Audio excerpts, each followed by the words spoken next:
Chapter 3. After lunch, I prowled the corridors, looking for an exit. I was intending to sneak outside and have a cigarette, but I was discovered by Indira by the fire escape. She assumed I was lost. "Don't worry, Theo," she said, taking my arm. "It took me months to get my bearings around here. Like a maze with no way out. I still get lost. Sometimes, and I've been here 10 years. She laughed. Before I could object, she was guiding me upstairs for a cup of tea in the goldfish bowl. "I'll put the kettle on. Bloody miserable weather, isn't it? I wish it would. Just snow and get it over with." Snow is a very powerful imaginative symbol, don't you think? Wipes everything clean. Have you noticed how the patients keep talking about it? Look out for it. It's interesting. To my surprise, she reached into her bag and pulled out a thick slice of cake wrapped in cling film. She thrust it into my hand. "Take it. Walnut cake. I made it last night. For you." "Oh, thank you. I know it's unorthodox, but I always get better results with difficult patients if I give them a slice of cake in the session." I laughed. "I bet you do. Am I a difficult patient?" Indira laughed. "No, although I find it works just as well on difficult members of staff too, which you're not either, by the way. A little bit of sugar is a great mood enhancer.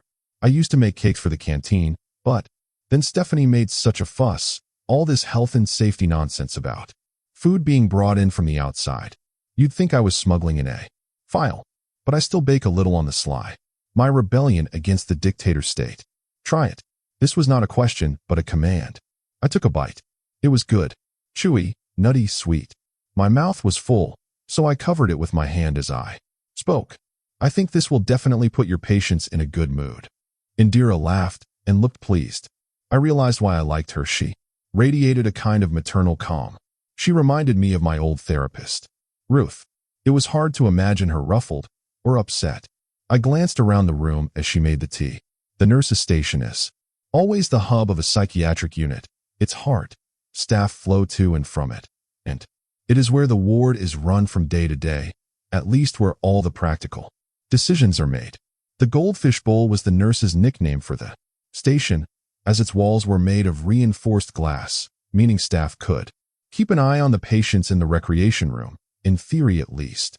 In practice, the patients hovered restlessly outside, staring in, watching us, so we were the ones under constant observation.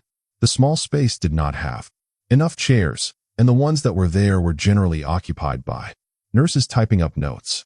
So you mostly stood in the middle of the room or leaned awkwardly against a desk, which gave the space a crowded feel, no matter how many people were in it.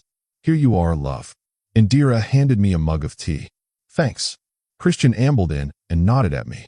He smelled strongly of the peppermint gum he was always chewing. I remembered he used to smoke heavily when we were at Broadmoor together. It was one of the few things we had in common. Since then, Christian had quit, got married, and had a baby daughter. I wondered what kind of father he made. He didn't strike me as particularly compassionate. He gave me a cold smile. "Funny seeing you again like this, Theo. Small world. In mental health terms, it is, yes." Christian said this as if to imply he might be found in other, larger worlds. I tried to imagine what they might be. I could only imagine him in the gym or in a scrum on the rugby field. Christian stared at me for a few seconds. I'd forgotten his habit of pausing, often lengthily, making you wait while he considered his response. It irritated me here just as much as it had done at Broadmoor. "You're joining the team at rather an unfortunate moment," he said. "Eventually, the sword of Damocles is hanging over the grove. You think it's as bad as that? It's only a matter of time. The trust is bound to shut us down sooner or later. So the question is, what are you doing here?" "What do you mean?" "Well, Rat's Desert is sinking ship. They don't clamber on board." I was startled by Christian's undisguised aggression. I decided not to rise to the bait. I shrugged. "Possibly, but I'm not a rat." Before Christian could reply, a massive thud made us jump. Elif was on the other side of the glass, hammering at it with her fists. Her face was pressed up against it, squashing her nose, distorting her features, making her almost monstrous. "I won't take this shit no more. I hate this, these fucking pills, man." Christian opened a small hatch in the glass and spoke through it. "Now is not the time to discuss this, Elif. I'm telling you, I'm not taking them no more. They make me fucking sick. I'm not having this conversation now. Make an appointment to see me. Step away, please. Elif scowled, deliberating for a moment. Then she turned and lumbered off, leaving a faint circle of condensation where her nose had been pressed against the glass. Quite a character, I said. Christian grunted. Difficult. Indira nodded. Poor Elif. What's she in for? Double murder, Christian said. Killed her mother and her sister. Suffocated them while they slept. I peered through the glass. Elif joined the other patients. She towered over them. One of them slipped some money into her hand, which she pocketed. Then I noticed Alicia at the far end of the room, sitting by herself, by the window looking out. I watched her for a moment. Christian followed my gaze and said, by the way, I've been talking to Professor Diomedes about Alicia. I want to see how she does on a lower dose of risperidone. I've brought her down to 5 milligrams. I see. I thought you might want to know, since I heard you saw her for a session. Yes. We'll have to monitor her closely to see how she reacts to the change. And, by the way, next time you have a problem with how I medicate my patients, come to me directly. Don't sneak off to Diomedes behind my back. Christian glared at me. I smiled back at him. I didn't sneak anywhere. I have no problem talking to you directly, Christian. There was an uncomfortable pause. Christian nodded to himself, as if he'd made his mind up about something. You do realize Alicia is borderline? She won't respond to therapy. You're wasting your time. How do you know she's borderline if she can't talk? Won't talk. You think she's faking? Yes, as a matter of fact, I do. If she's faking, then how can she be borderline? Christian looked irritated. Indira interrupted before he could reply. With all due respect, I don't feel umbrella terms like borderline are particularly helpful. They don't tell us anything very useful at all. She glanced at Christian. This is a subject Christian and I disagree on frequently. And how do you feel about Alicia? I asked her. Indira pondered the question for a moment. I find myself feeling very maternal towards her. That's my countertransference. That's what she brings out in me. I feel she needs someone to take care of her. Indira smiled at me. And now she has someone. She has you. Christian laughed that annoying laugh of his. Forgive me for being so dense, but how can Alicia benefit from therapy if she doesn't talk? Therapy isn't just about talking, Indira said. It's about providing a safe space, a containing environment. Most communication is nonverbal, as I'm sure you know. Christian rolled his eyes at me. Good luck, mate. You'll need it. Chapter 4. Hello, Alicia, I said. Only a few days had passed since her medication had been lowered, but the difference in Alicia was already apparent. She seemed more fluid in her movements. Her eyes were clearer. The foggy gaze had gone. She seemed like a different person. She stood at the door with Yuri and hesitated. She stared at me as if seeing me clearly for the first time, taking me in, sizing me up. I wondered what she was concluding. Evidently, she judged it safe to proceed and walked inside. Without being asked, she sat down. I nodded at Yuri to go. He deliberated for a second, then shut the door behind him. I sat opposite Alicia. There was silence for a moment. Just the restless sound of the rain outside, raindrops drumming against the window. Eventually I spoke. How are you feeling? No response. Alicia stared at me, eyes like lamps, unblinking. I opened my mouth and closed it again. I was determined to resist the urge to fill the void by talking. Instead, by remaining silent and just sitting there, I hoped to communicate something else, something nonverbal, that it was okay for us to sit together like this, that I wouldn't hurt her, that she could trust me. To have any success at getting Alicia to talk, I needed to win her trust. And this would take time. Nothing would be accomplished overnight. It would move slowly, like a glacier, but it would move. As we sat there in silence, my head started to throb at the temples. The beginnings of a headache. A telltale symptom. I thought of Ruth, who used to say, in order to be a good therapist, you must be receptive to your patient's feelings, but you must not hold on to them. They are not yours. They do not belong to you. In other words, this thumping in my head wasn't my pain. It belonged to Alicia. And this sudden wave of sadness, this desire to die, did not belong to me either. It was hers, all hers. I sat there, feeling it for her, my head pounding, my stomach churning for what seemed like hours. Eventually, the 50 minutes were up. I looked at my watch. We have to finish now. Alicia lowered her head and stared at her lap. I hesitated. I lost control of my reserve. I lowered my voice and spoke from the heart. I want to help you, Alicia. I need you to believe that. The truth is, I want to help you to see clearly. At this, Alicia looked up. She stared at me, right through me. You can't help me, her eyes shouted. Look at you. You can barely help yourself. You pretend to know so much and be so wise, but you should be sitting here instead of me. Freak. Fraud. Liar. Liar. As she stared at me, I became aware of what had been troubling me the whole session. It's hard to put into words, but a psychotherapist quickly becomes attuned to recognizing mental distress from physical behavior and speech in a glint in the eyes, something haunted, afraid, mad. And that's what bothered me. Despite the years of medication, despite everything she had done and endured, Alicia's blue eyes remained as clear and cloudless as a summer's day. She wasn't mad. So what was she? What was the expression in her eyes? What was the right word? It was. Before I could finish the thought, Alicia leaped from the chair. She threw herself toward me, hands outstretched like claws. I had no time to move or get out the way. She landed on top of me, knocking me off balance. We fell to the floor. The back of my head hit the wall with a thud. She bashed my head against the wall again and again and started scratching, slapping, clawing. It took all my strength to throw her off. I scrambled along the floor and reached up to the table. I groped for the attack alarm. Just as my fingers grasped it, Alicia jumped on me and knocked the alarm from my hand. Alicia, her fingers were tight around my neck, gripping, choking. I groped for the alarm but couldn't reach it. Her hands dug deeper. I couldn't breathe. I made another lunge. This time I managed to grab hold of the alarm. I pressed it. A wailing scream instantly filled my ears, deafening me. I could hear the distant sound of a door opening and Yuri calling for backup. Alicia was dragged off me, releasing her chokehold, and I gasped for breath. It took 4 nurses to hold Alicia down. She writhed and kicked and fought like a creature possessed. She didn't seem human, more like a wild animal, something monstrous. Christian appeared and sedated her. She lost consciousness.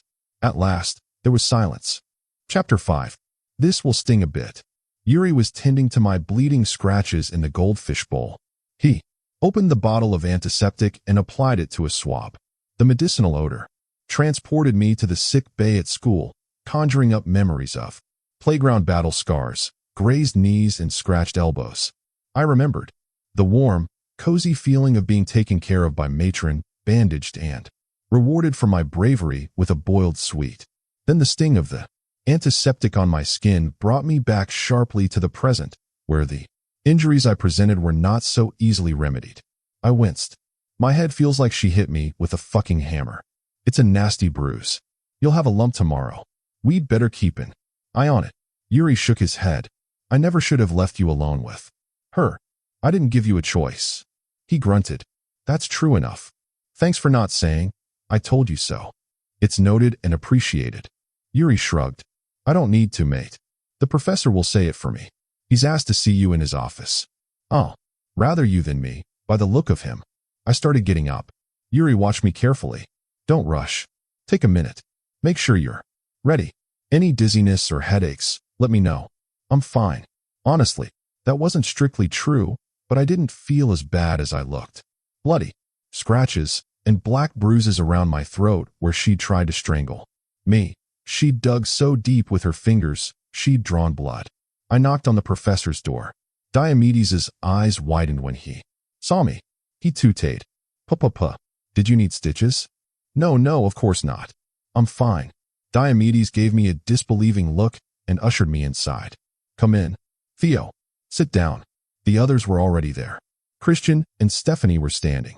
Indira was sitting by the window. It felt like a formal reception, and I wondered if I was about to get fired. Diomedes sat behind his desk.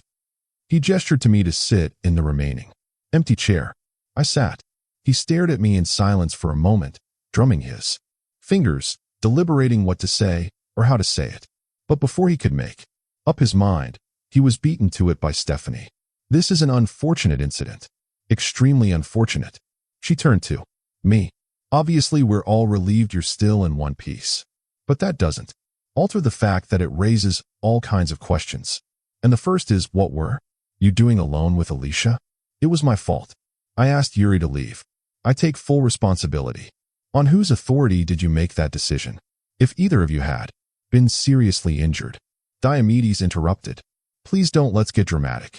Thankfully, neither was hurt. He gestured at me dismissively. A few scratches are hardly grounds for a court-martial. Stephanie pulled a face. I don't think jokes are really appropriate. Professor, I really don't. Who's joking? Diomedes turned to me. I'm deadly serious. Tell us. Theo, what happened? I felt all their eyes on me. I addressed myself to Diomedes. I chose my words carefully. Well, she attacked me. That's what happened. That much is obvious. But why? I take it was unprovoked. Yes, at least consciously. And unconsciously. Well, obviously Alicia was reacting to me on some level. I believe it. Shows us how much she wants to communicate. Christian laughed. You call that communication? Yes, I do. Rage is a powerful communication. The other patients, the zombies who just sit there, vacant, empty, they've given up. Alicia hasn't.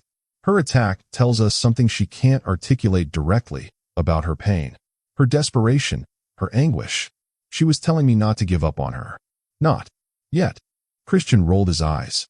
A less poetic interpretation might be that she was off her meds and out of her mind. He turned to Diomedes. I told you. This would happen, Professor. I warned you about lowering the dose. Really, Christian? I said. I thought it was your idea. Christian dismissed me with a roll of his eyes. He was a psychiatrist. Through and through, I thought. By that I mean psychiatrists tend to be wary of psychodynamic thinking. They favor a more biological, chemical, and, above all, practical approach, such as the cup of pills Alicia was handed at every meal. Christian's unfriendly, narrow gaze told me that there was nothing I could contribute. Diomedes, however, eyed me more thoughtfully. It hasn't put you off. Theo, what happened? I shook my head. On the contrary, I'm encouraged. Diomedes nodded, looking pleased. Good. I agree, such an intense reaction to you is certainly worth investigating. I think you should keep going. At this, Stephanie could restrain herself no longer. That's absolutely out of the question. Diomedes kept talking as if she hadn't spoken. He kept looking at me. You think you can get her to talk? Before I could reply, a voice said from behind me. I believe he can.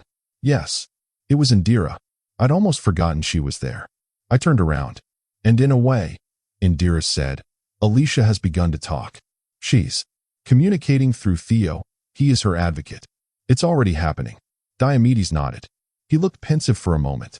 I knew what was on his mind. Alicia Berenson was a famous patient and a powerful bargaining tool with the trust. If we could make demonstrable progress with her, we'd have a much stronger hand in saving the Grove from closure. How long to see results? Diomedes asked. I can't answer that, I said. You know that as well as I do. It takes as long as it takes. 6 months. A year. Probably longer. It could be years. You have 6 weeks. Stephanie drew herself up and crossed her arms. I am the manager of this unit, and I simply cannot allow. I am clinical director of the Grove. This is my decision, not yours. I take full responsibility for any injuries incurred upon our long-suffering therapist here, Diomedes said, winking at me. Stephanie didn't say anything further. She glared at Diomedes, then at me. She turned and walked out. Oh dear, Diomedes said. You appear to have made an enemy of Stephanie. How unfortunate. He shared a smile with Indira, then gave me a serious look. 6 weeks. Under my supervision. Understand. I agreed. I had no choice but to agree. 6 weeks. Good. Christian stood up, visibly annoyed. Alicia won't talk in 6 weeks, or 60 years. You're wasting your time. He walked out. I wondered why Christian was so positive I would fail, but it made me even more determined to succeed.